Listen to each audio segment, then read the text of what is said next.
I gotta ask though, how do you guys think when like Stephanie McMahon came out? I thought she did an amazing role of being the bitch. I mean, that is exactly what Dean O'Brien said on the show, and she was, even though it felt acted, in a way that was exactly the point. She was going out there delivering the sarcastic message, and I mean, I was so happy. I was like, you know what, I miss the McMahons.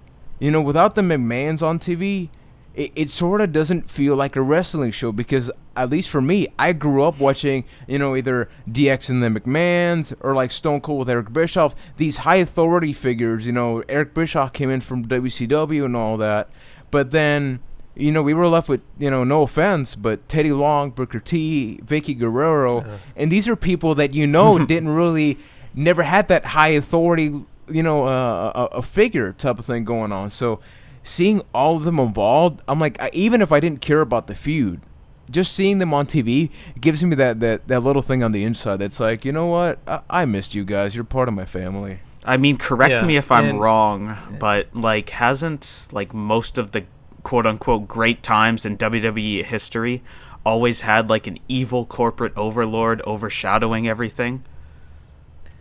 Well, it's a great opposition to have, and I think Stephanie did do a good job, and I think the opening segment was really strong, and she played that role very well. And it's when you have the McMahons, the one thing you can always give them credit for is they always make a story feel important, and they're just the perfect opposition to any wrestler that's it's perfect opposition to get someone over if you have the McMahons as the opposition. Exactly, and you got to respect them because you look throughout history, the McMahons have done so many things that Vince is actually the owner of this company. He doesn't need to do any of this. He could get a fake person to, play the corporate guy at any moment, and for some reason Kaiser has something up his nose. But he could play the corporate guy. Kaiser? He could have someone else play the corporate guy. All right, Poshik, whatever. Epic Kaiser. Google that. But they could find anyone to play the corporate guy. But, look at Shane. Some of my favorite matches. I still watch the King of the Ring 2001 match between Kurt Angle and Shane McMahon. So that good. match is perfect. That is a perfect match. You have the corporate guy that he's not a wrestler. He doesn't have the look, but you don't even care, man. You don't even care. Well, the thing that was magical about Shane was like how he would just take the most ridiculous bumps. Like more than once he fell off the Titantron. Like that's a little ridiculous. It's like every Shane McMahon match had at least one crazy spot. Like you mentioned a Shane McMahon match, and that big spot from every one of those matches will come into my head. Like the second you said the Shane Kurt Angle, I just get the image of him getting that belly to belly through the fucking glass. Oh, man, yeah. So good. But now we're seeing something different. We're seeing Stephanie McMahon coming back as, a woman. She's no longer a girl. They openly acknowledge that they are the corporate people. They actually are behind the scenes. Vince is coming back. And was it just me, or was it kind of weird that Vince sort of had a backseat in the segment? He actually wasn't the main focus. It was Triple H and Stephanie. Well, so now we're coming into the ending segment, which I felt like, I'm going to be honest, when Triple H started talking, did anyone else get kind of flashbacks of like 2003, 2004 Triple H where he just kind of went on and on? Yeah. Let's not talk about that. Is that a good thing or bad? I'm going to say that's a bad thing. I'm going to say it's a little bad. Like, I don't think it was too over the top, but I started to feel it. Like, he was kind of taking too much of the spotlight. I mean, I know Randy Orton isn't, he's decent at promos, decent enough that he probably should have talked a little more being the champion. I think Triple H just took a little bit too much of the spotlight, and that's kind of how I feel about that segment.